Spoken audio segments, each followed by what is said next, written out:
When the world was first created, God filled the world with a sacred light known as the primordial light. It came into being when God said, "Let there be light."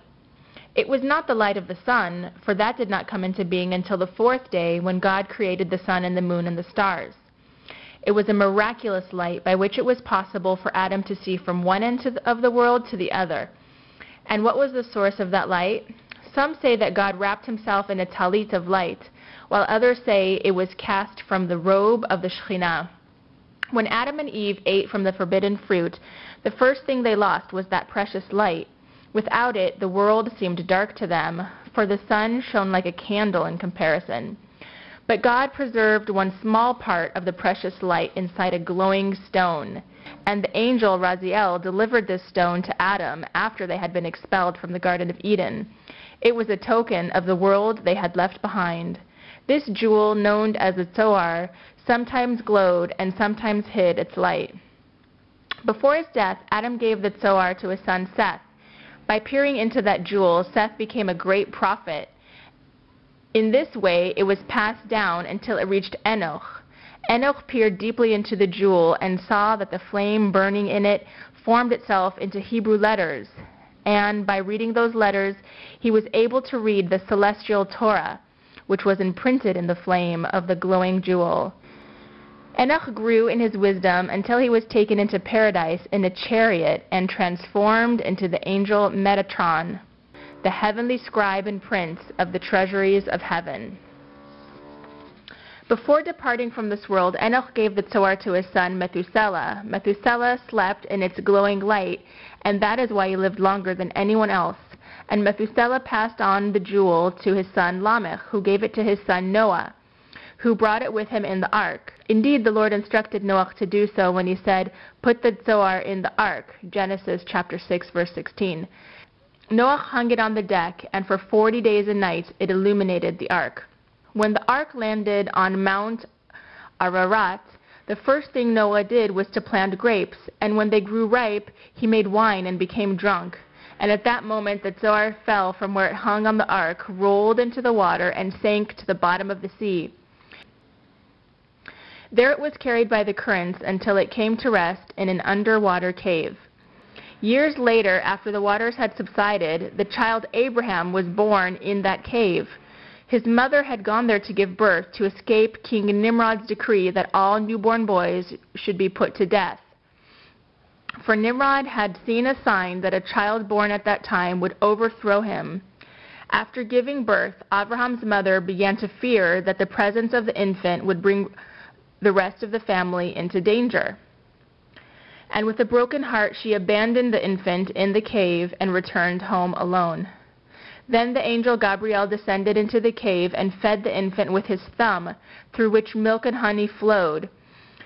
And because he was fed in that miraculous way, the boy began to grow at a rate of 1 year every day.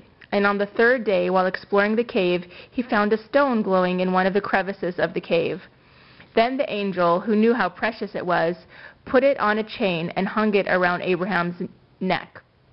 13 days later, Abraham's mother returned to the cave, for she could not put the fate of her infant out of her mind.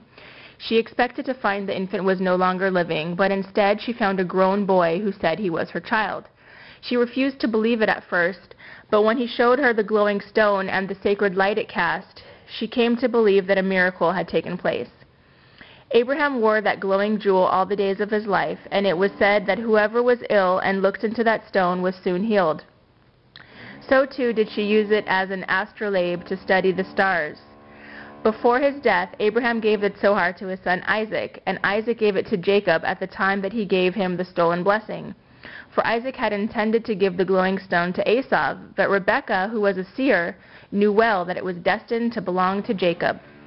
Jacob was wearing the Zohar when he dreamed of the ladder reaching heaven, with angels ascending and descending on it. And he, in turn, gave the stone to his beloved son Joseph, when he gave him the coat of many colors. Now when he gave it to him, the stone was dark, and Jacob did not reveal its power, for he wanted Joseph to discover this for himself. And because Joseph's brothers did not know how precious the stone was, they did not take it from Joseph when they stripped him of his coat of many colors and cast him into the dark pit. Now that pit was an old well, now dry, with snakes and scorpions living at the bottom. And Joseph, who heard them slithering and creeping in the dry leaves, shivered in the darkness at the bottom of the pit. All at once a light began to glow, and Joseph saw it was coming from the stone he was wearing around his neck. Just then Joseph looked up and saw that a glowing figure stood before him, and he was amazed to find that he was no longer in a pit, but in a palace.